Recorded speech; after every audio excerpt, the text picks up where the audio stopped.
For centuries, men and women of faith have struggled with the question of why God allows suffering. And unfortunately, this effort has been conducted under a fog of confusion.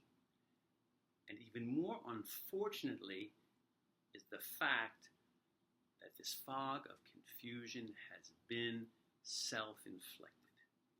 In these 4 videos, we're going to strip away that fog and with a clearer vision come to an understanding of this issue more persuasive and in tune with the needs of our heart.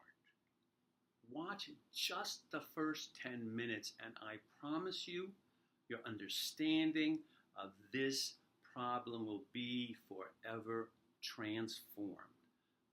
I hope you'll join me on this journey of discovery and understanding.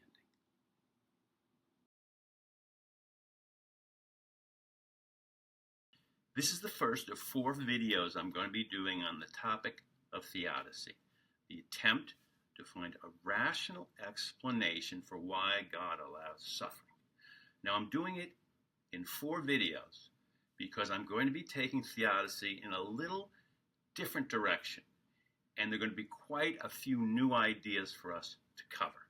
We do, however, have 3 overarching goals. The first is to make the viewer aware of all that is involved in creating a theodicy. The second is to attempt to produce a new theodicy, which I believe is more persuasive than those presently in existence, and which also will take us to the place where our hearts and instincts tell us this journey of discovery must lead. Finally, we're going to be illuminating God's infinite wisdom on this matter. Now, full disclosure, I have also written a book on this topic. It's called The Paradox of Pain, and it covers all the topics we will be discussing and does them in a little greater depth than can be done in a video format. It's available on the usual places, Amazon, Barnes & Noble. So we're going to start this video with what I think is a very crucial issue and something that I believe represents the greatest oversight in the entire field of theodicy, and that is the lack of an adequate definition. Now, I know many of you are thinking right away, what a waste of our time. We all know what suffering is, and we do. We instinctively know what suffering is when we see it. But I'm going to expand that understanding in 2 ways which are absolutely essential for us to use in creating a theodicy. Now, I wish I could start by giving you the definition of suffering that is usually used in the study of theodicy, but I can't because so little work has been done on creating one. So as a jumping off point, I'm going to use the definition which was given to us by the beloved children's author C.S. Lewis. He wrote a very important book called The Problem of Pain, probably the most widely read book on suffering in existence. He defines suffering as any experience, either physical or mental, which a person dislikes. Now, there are 2 problems with Lewis's definition. The first is that it is inadequate to the task before us. Why do we need a theodicy? We need a theodicy because there are certain things that happen in this world that cause us to question God's goodness and to question his very existence. What is it about those things, which we call suffering, which make us feel this way? 2 things. First, they're immoral, and we would expect that a perfectly good God would not allow them. Second, they're horrendous, and again, we wonder why a perfectly loving God would allow us to experience them. The key thing to realize here is that our definition of suffering must contain words and thoughts within it that link it to those two aspects of suffering. Lewis's definition doesn't do it. There is nothing inherently immoral about something, experience I don't like. There is nothing inherently horrendous about an experience I dislike. We need something stronger. We need the key element of suffering, the defining characteristic. That defining characteristic is destruction. Here's our definition. Suffering is any event which permanently destroys, in part or whole, our ability to participate in the process of living. It is this destruction. It is this denial of the ability to participate in life that so horrifies us. Examples? Total destruction is death. And the most obscene of those is the death of an infant or child who never gets to experience anything of life. Other examples? Spinal cord injury with paralysis, loss of a limb, blindness, perhaps an emotional trauma so devastating that a person is no longer able to function normally in society. Now, there is a second problem with Lewis's definition. It misdirects us as to where we need to focus our energies in creating a theodicy. Let me explain. Our lives and this world is filled with all kinds of experiences. Some of them are joyous, a wedding, the birth of a child. Some of them are neutral, getting dressed to go to work in the morning. Some of them are unpleasant. And we tend to lump all these unpleasant experiences into one group. But that's wrong. If we begin to analyze them and look a little more closely, we will see that these unpleasant experiences actually fall into two separate categories. And even more surprising, these separate categories are the polar opposite in their effect upon our lives.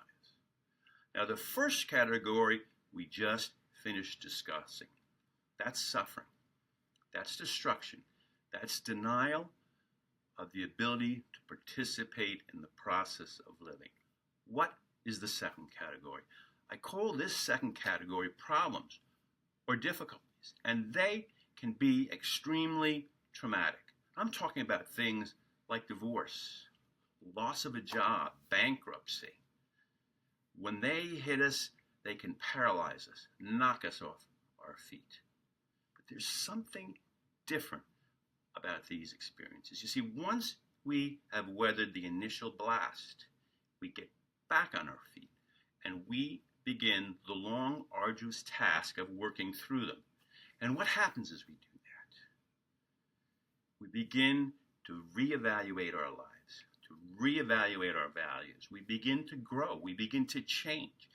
And when we come out the other side of a problem or difficulty, our ability to engage in the process of living has been enhanced. Suffering, destruction, the denial of the ability to fully participate in life. Bad. Problems and difficulties. Increased growth, wisdom, enhanced ability to participate in the process of living. Good. I hope you can see immediately what happens if you confuse and conflate these two very different experiences. You will have endlessly complicated the task of creating a theodicy. And what has unfortunately happened time and again is that a well-meaning individual has worked long and hard to give us a wonderful theodicy, explaining why God allows problems and difficulties which need no explanation, never getting around to the true issue, which is why does God allow destruction? We will not do that here. We will be laser focused on the question of why God allows allows destruction. Now, we are going to find other ways as we go through these videos as to how this definition helps guide us in creating a theodicy. Let me give you one more as we end this first video. With a proper definition of suffering, we begin to see that suffering, unlike what we're usually taught, is not a universal phenomenon. We do not all suffer. I know because I have never personally suffered, and I believe many of us, if we examined our lives, would have to admit that while we have been the beneficiaries of problems and difficulties, we have never been the victims of destruction. So, theodicy has a new issue, a new task. How do we explain the fact that suffering is not universal? And I will tell you, when we address this in our final video, it will bring us to one of the most sobering thoughts of this entire series. Theodicy has just gotten a bit harder, and I'm going to make it harder still in our second video.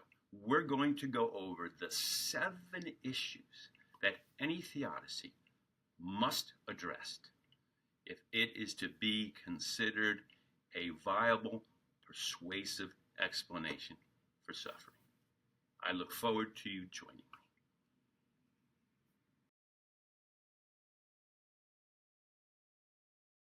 This is the second of our 4 videos on the topic of theodicy, the attempt to find a rational explanation for why God allows suffering. Now, in the first episode, we discovered that the defining characteristic of suffering is destruction. Suffering is any event which permanently destroys, in part or whole, our ability to participate in the process of living. In this episode, we're going to go over the 7 issues any theodicy must address if it's to be considered a viable explanation for pain. But first, everyone's favorite part, I have to remind you that I have written a book on this topic called The Paradox of Pain.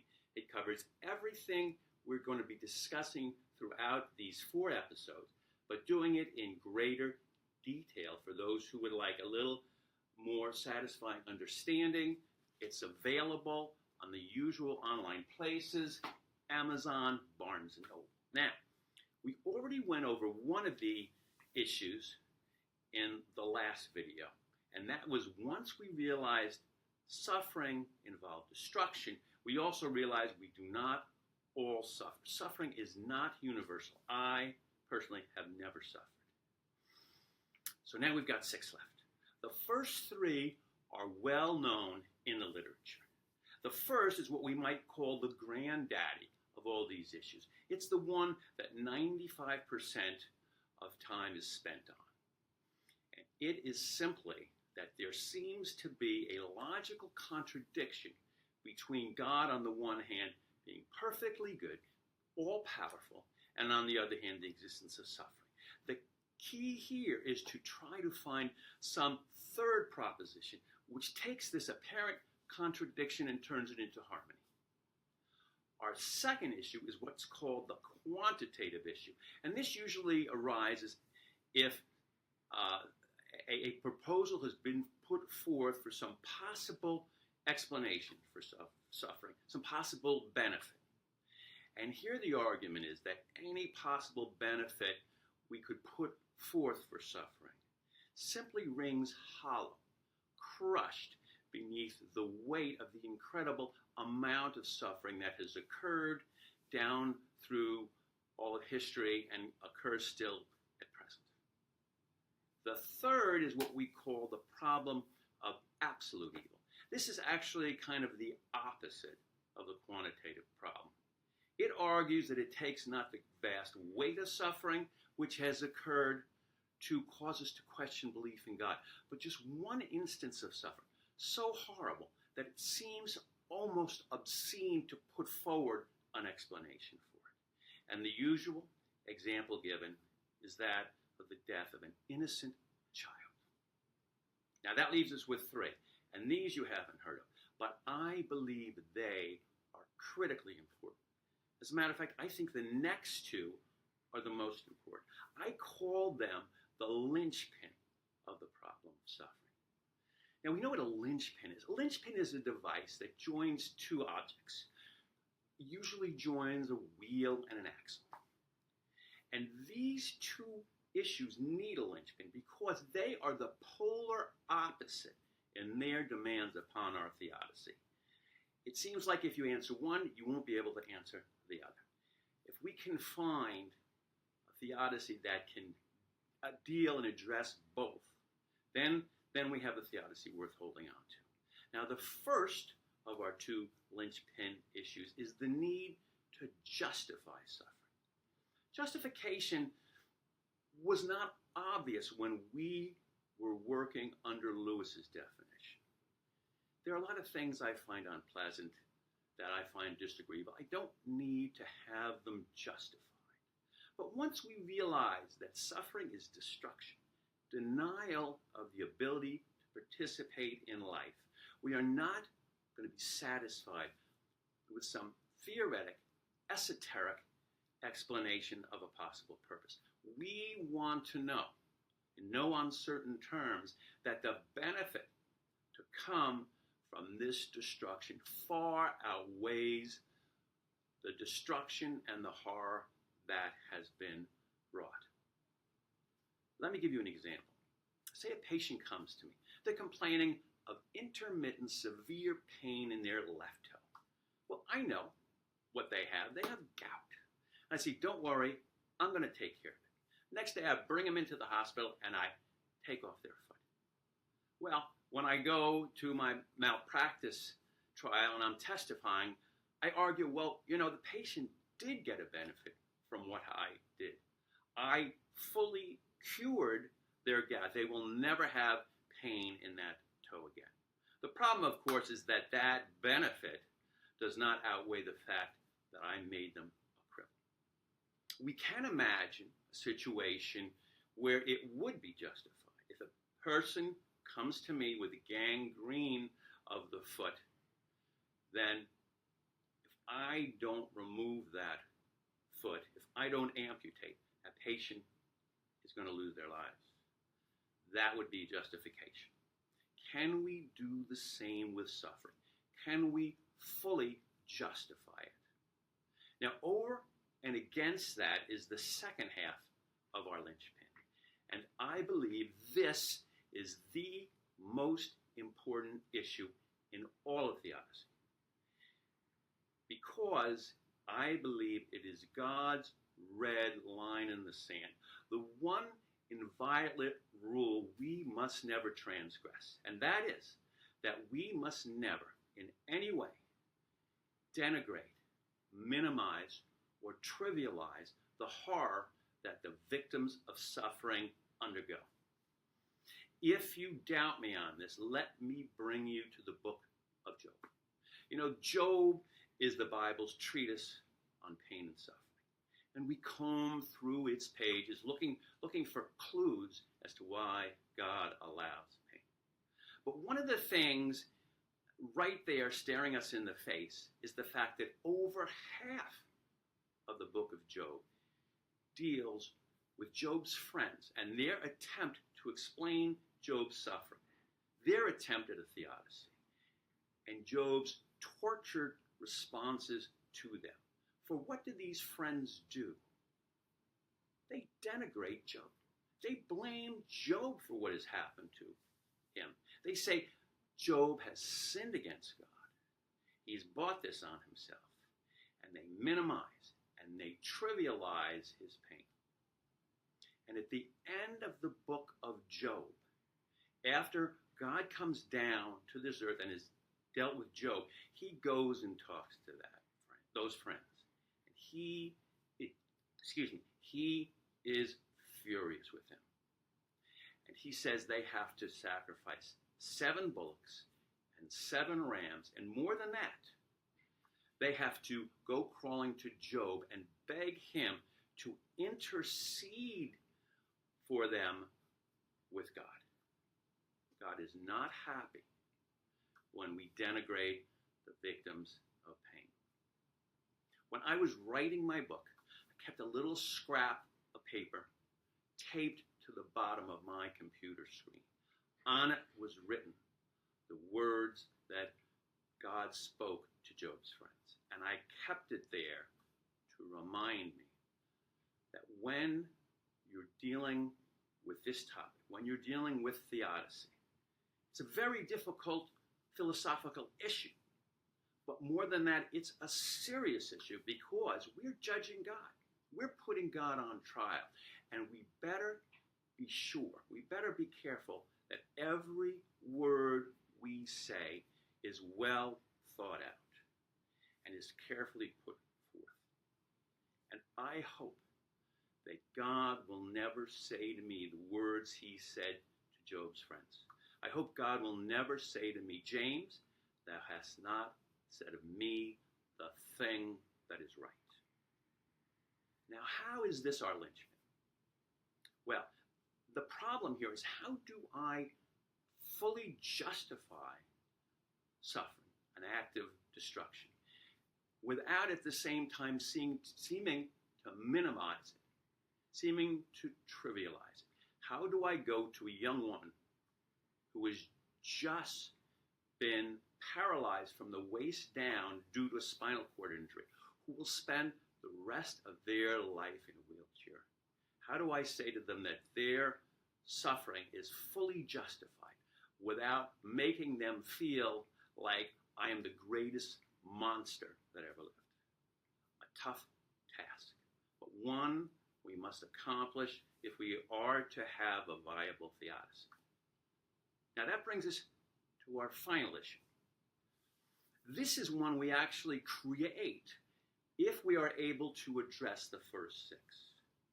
For now, the question before us is, if there is a rational theodicy which can explain why God allows suffering, why is it not clearly stated in his word in explicit terms? Why is there not a chapter in the book of Job laying out in detailed fashion that theodicy? Such a theodicy would bring us understanding. It would bring comfort to those who suffer. And the charge could be leveled that it is immoral of God to withhold this from us. In fact, there are two parts to this particular issue. Number one, if a rational theodicy exists, why is it not clearly expressed in God's word? And number two, why does he instead seem to direct us towards faith at such times? Heady questions. A wiser man than me might decide to stop at this point.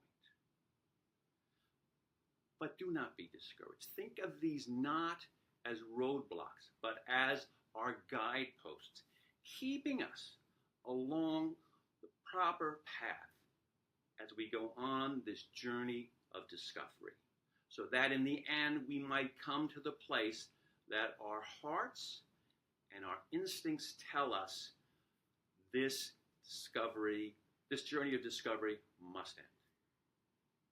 In the next episode, we're going to begin that journey. I look forward to you joining me.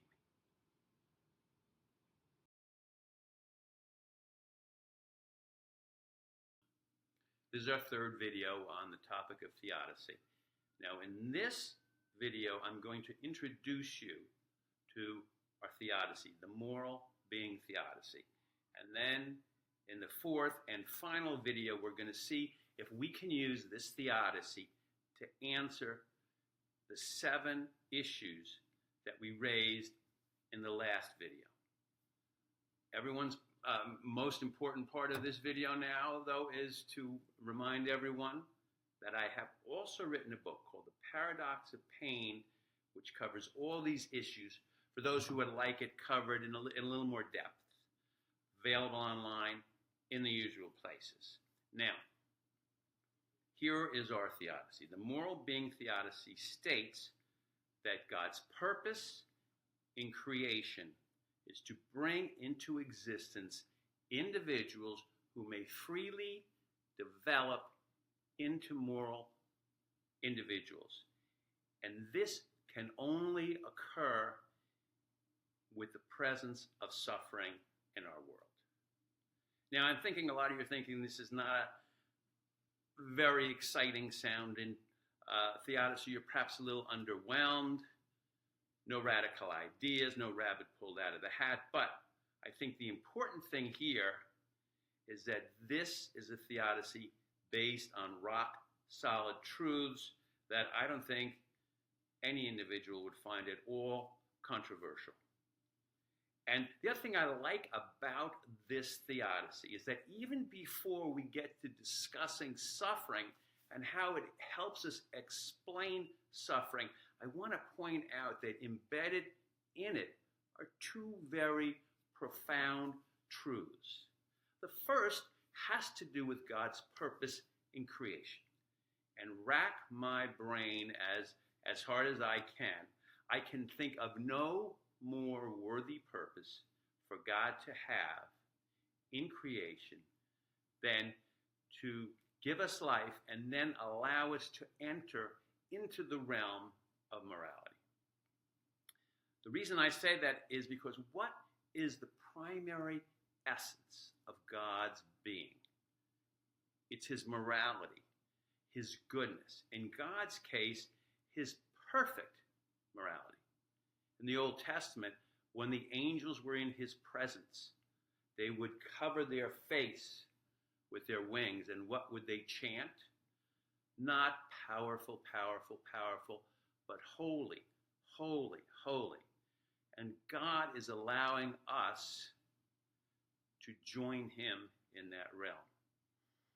The other profound truth which I find in the Moral Being Theodicy, also related to this first, is the idea that God gave us life, which is wonderful, but in giving us morality and allowing us to participate in that, I believe that he raises us as high as a created being can be allowed to rise to. Now, how does this theodicy help us explain suffering, give us a rational reason for it? Well, let's take a close look. We can break it up into three separate parts. The first is freedom. Of course, freedom is essential to become a moral being. We have to be able to freely make choices.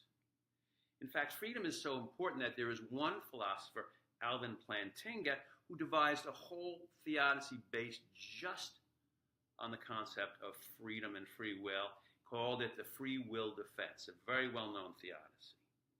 So that's our first part. The second part is develop. We are to freely develop into moral beings. Development and growth is key to this theodicy, and I think it's a very key thing, at least in my mind, because it's what we do in life. We grow. We make decisions, individual decisions, but we build on them. We make mistakes, then we correct them. We gain knowledge, we gain wisdom, and we grow into, hopefully, a person of worth. And again, this is also a very important concept in the field of theodicy.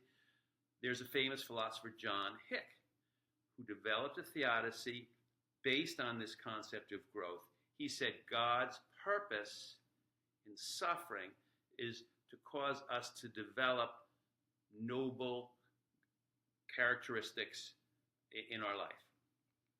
Both of these very important ideas and the theodicy that has come from them, they're very important as well, but they're not quite, I don't think, up to answering and dealing with our seven issue. Not quite as persuasive as what we are going to develop, because we're going to add to it, I think, what is the critical missing part, which is the need to become a moral being. Now, what does it take to become a moral being? Well, now this we're also going to divide into three parts. A lot of parts here. And they correspond to three aspects of our person. The first is the necessity of moral knowledge, which corresponds to our intellect. And there are two kinds of moral knowledge we need to have. The first, we need to know the rules. We need to know what we ought to do, what we ought not to do. Basically, the Ten Commandments. The second, we need to be made aware of the consequences of good and the consequences of evil. What are the consequences of good? Well, shorthand, I like to say, goodness enhances and advances. It builds people up. It strengthens them. It allows them to reach their full potential as a person. And it does the same for society, allowing society to grow and move forward and better itself. What does evil do? The exact opposite. It disparages growth. It causes chaos. It keeps people from reaching the person that they could be otherwise. And it causes a society to become dysfunctional, to not be able to grow and better the people that live within it. So that is the first aspect of becoming a moral person. But you know, morality is not about sitting in a classroom and gaining knowledge. It's about getting thrown out of the classroom and beginning to make moral decisions in the real world. And this is the second element, and this involves our will. How will we choose between good and evil? And sometimes it's not so easy. And there are two impediments that can stand in the way of making a moral decision. The first is our lusts, our selfish desires, whether it be for money, wealth, power, fame. But there's a second category, a second impediment to making moral decisions, and that is that some decisions involve risk. They involve danger. Do you know, when you make a tough decision and you overcome those barriers, that's when you show you don't just understand morality, but you believe in it. You believe in goodness. The third element is to have stamped upon our very souls a love of goodness and a disdain of evil. And this involves the third aspect of our being, the emotions of the heart. And I can't help but believe that this is maybe the most important of the three.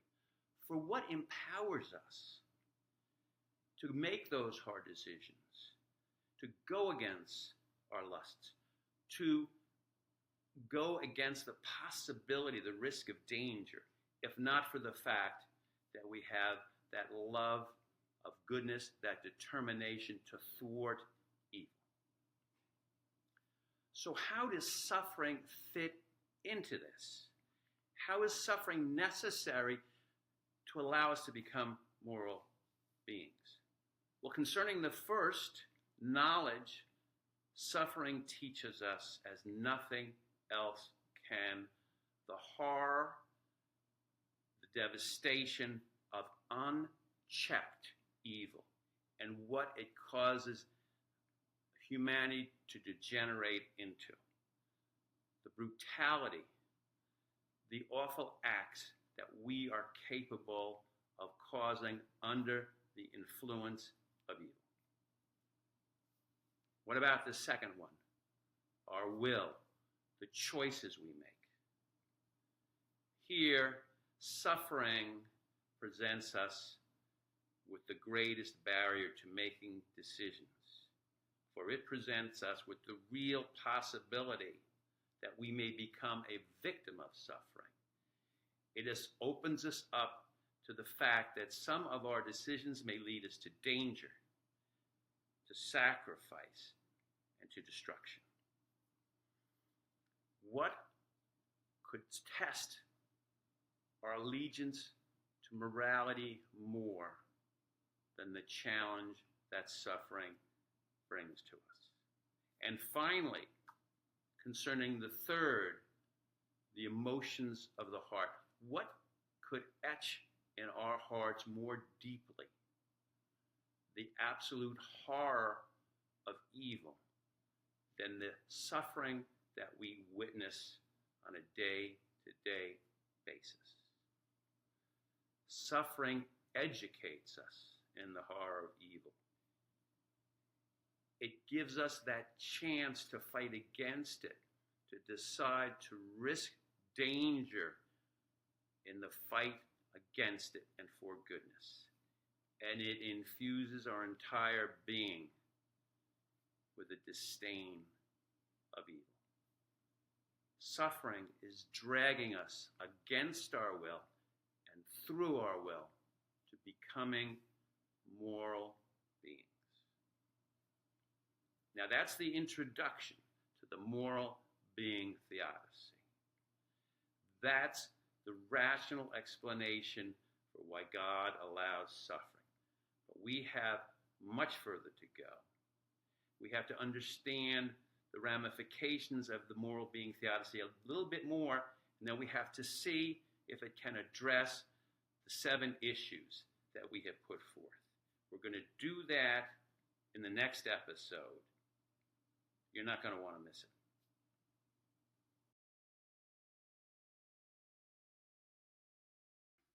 This is our 4th and final video on the topic of theodicy. Now, in the 3rd video, I introduced you to the moral being theodicy, the idea that God's purpose in creation is to bring into existence individuals who may freely develop into moral beings. And I argued that that can only occur with the existence of suffering in this world. Now, in this final video, we're going to do 2 things.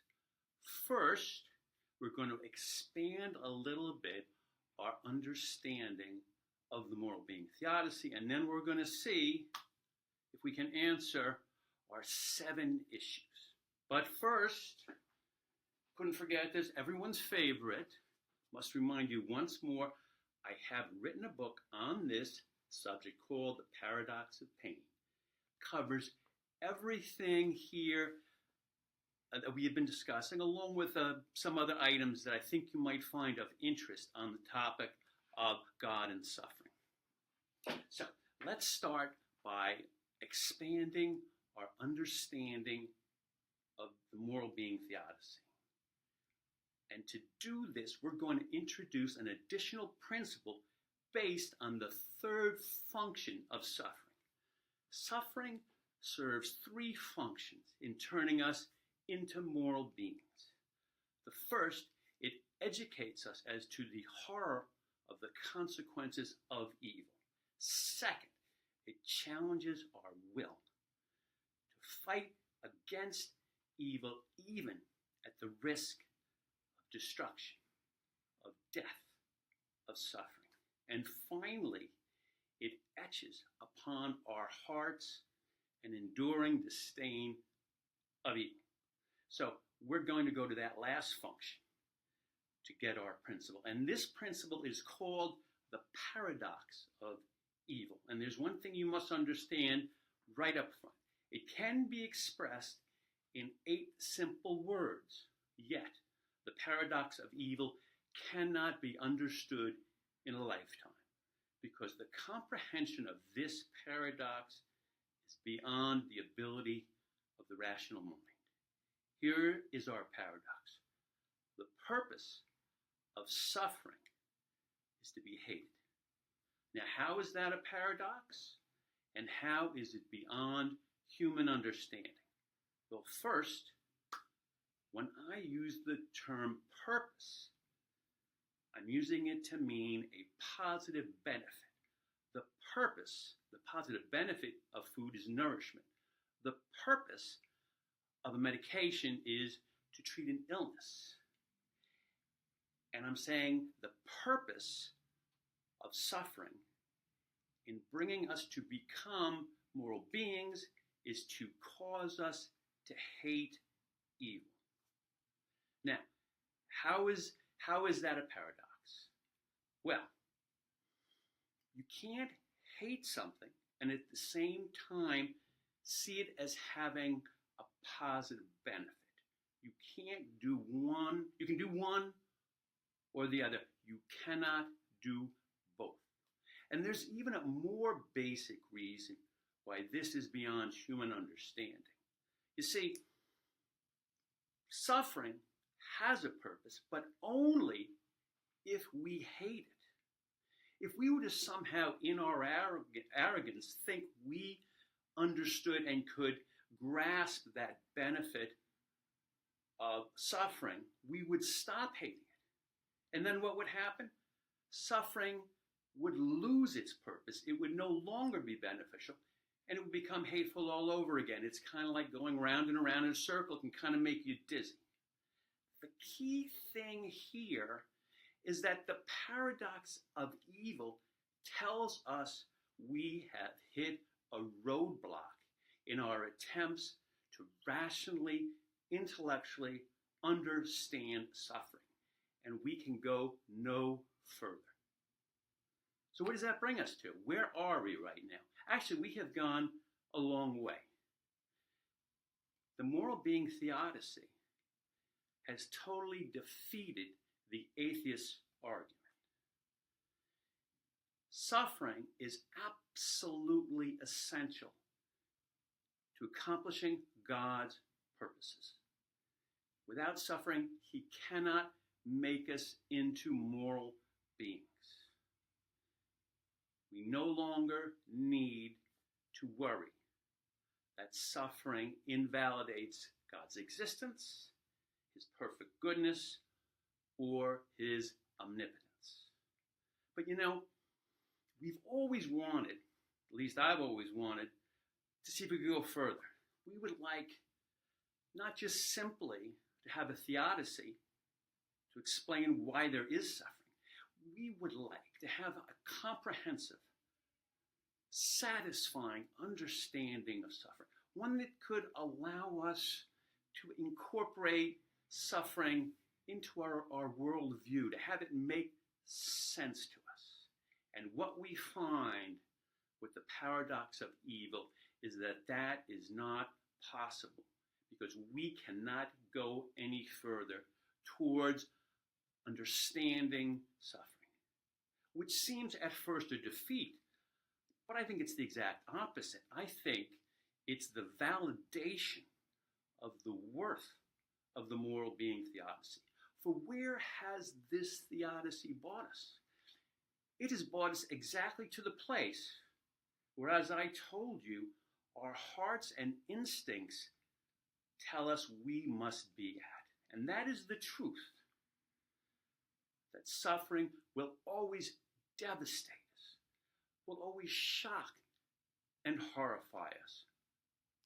And there is no new fact. There is no gyration of logic which will ever change that reality. Now let's go to our 7 issues and see if we can answer them. Remember, the first was the logical issue, what we call the granddaddy of all issues, the seeming logical inconsistency between suffering and God's goodness. And as much time as is spent as that, ironically, I find it the easiest problem to solve. We've solved that problem already. Suffering is logically necessary for us to become moral beings. What of the second? What of the quantitative issue? The concern that there is simply too much suffering in this world for it ever to be explained by any explanation. I have 2 problems with this particular issue. The first is the somewhat unfeeling attitude of some philosophers that, we really can't say how much suffering is too much, so they simply ignore it. The second is what I call the dark side of this issue. You see, in arguing that there is too much suffering, there is the suggestion left behind that there's a certain amount of suffering we'd be comfortable with, we could tolerate. I say the answer to both these two issues is the same, and that the only acceptable level of suffering is 0. And until God redeems this world and removes all evil and all suffering from it, there will always be too much suffering. Now, what of the issue of absolute evil? When I was writing my book, and I would wake up in the middle of the night at 2 or 3 a.m., this would be the one issue that would really bother me. How can I continue to write such drivel in the face of such horrendous suffering as the death of a child? And it would only be when I would awaken in the morning that I would realize I had been banging my head all night against the paradox of evil. There's no way to grasp this, to in any way feel comfortable even approaching and trying to explain such obscene horrors. What about our linchpin? If you've forgotten it, the two issues are, number one, the need to justify suffering, but at the same time to never trivialize it. Well, concerning the need to justify suffering, the paradox of evil tells us it simply can't be done. We can never justify suffering, not even one act. If we did, we'd stop hating suffering, or we'd lessen our hatred, and suffering would no longer serve its purpose, which seems again a defeat.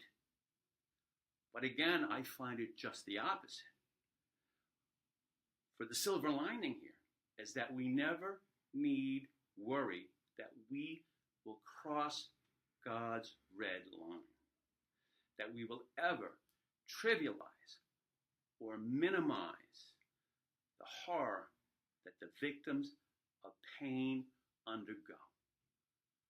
For there is no legitimate explanation for suffering which can do that, which can allow us to feel somehow comfortable with the awful pain that they suffer. I wish I could. I wish I could give that comfort, but it's not possible. But I do think there are 4 things we can do, and I think the Moral Being Theodicy helps guide us in that direction. The first is the need, of course, to comfort those who suffer and try to give them strength. You don't need the Moral Being Theodicy for that. Even Job's friends knew to do that. The second is to try to make those who suffer aware that they do not need to abandon their faith in God. There is an explanation, a rational explanation for why God allows suffering, and they do not need to compound their sorrow by losing their faith in their Creator. The third is to let them know that the root of the intellect, the root of rationality, is a dead end, and they can never find the comfort and closure they seek through that route. Because the fourth thing is to tell them that it is time to take the leap from the intellect into faith, and to put their trust in a loving and perfect and wonderful God. Now, that brings us to, what are we up to? The 6th. Why is it that we don't all suffer? Go back with me to 9/11. The 2 towers have been hit in Lower Manhattan. And racing to the scene are a variety of fire engines. And one of those fire engines are two friends. They arrive at one of the towers. They enter the building. The building collapses. One of them is killed. One of them miraculously escapes. What can we say? What does the Moral Being Theodicy tell us? Of the first, of the one who died, of the one who suffered, they gain nothing. To whom does the benefit go? It goes to the person who lived, who did not suffer, who has reinforced for them the horror of evil and reinforced for them that they did in fact make a noble choice to enter that building and fight against evil. Which brings us to one of the most sobering thoughts of all these videos. And that is the fact that very often those who suffer do not for their own benefit, but for ours.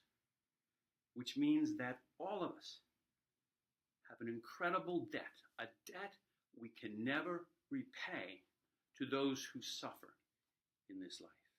We can only seek to somehow repay them a little bit by doing the four things we just discussed concerning the last issue and supporting efforts in our world. I'm amazed by medicine and the strides it has made to try to relieve suffering and continues to do so. We need to support that. And there is a second thing we must do. That is, we must fight against evil. And recently I have become very aware of the fact that evil is trying to hide. It's trying to become more difficult for us to distinguish it. Evil is being excused in this world. It's being rationalized away. And that's wrong. Even when something horrible happens, what do we call it? Senseless violence?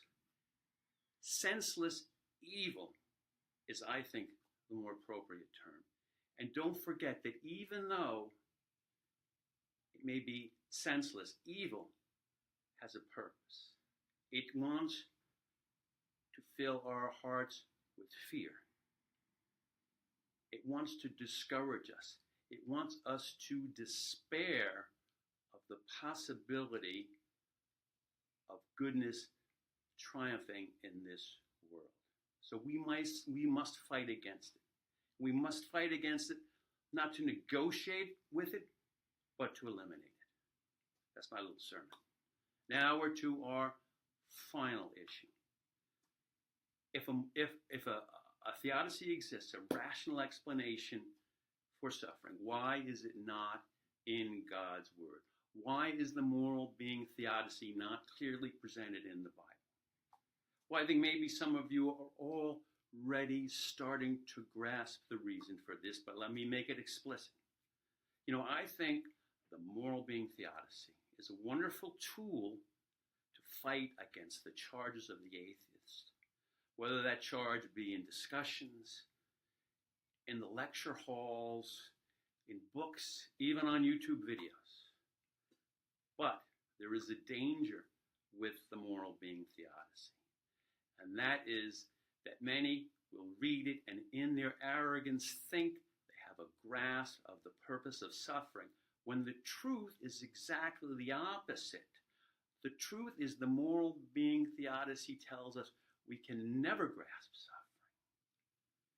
So I believe that God, rather than presenting us with a theodicy which might do more harm than good, has instead taken us to the same place that the Moral Being Theodicy takes us, which is the need for faith when we suffer. So that's it. that's the end of our videos. I hope you've gained 3 things from it. I hope you've gained a greater appreciation of all the issues involved in the problem of suffering. And you have a better grasp of what suffering truly is. Second, I hope you realize the atheist argument has been fully repulsed. God's goodness and his existence and his powerful, all-powerful nature are totally intact. And finally, I hope you have a renewed appreciation of God's infinite wisdom in this matter. I want to really thank you for your time in listening to this. I hope it's been of value for you.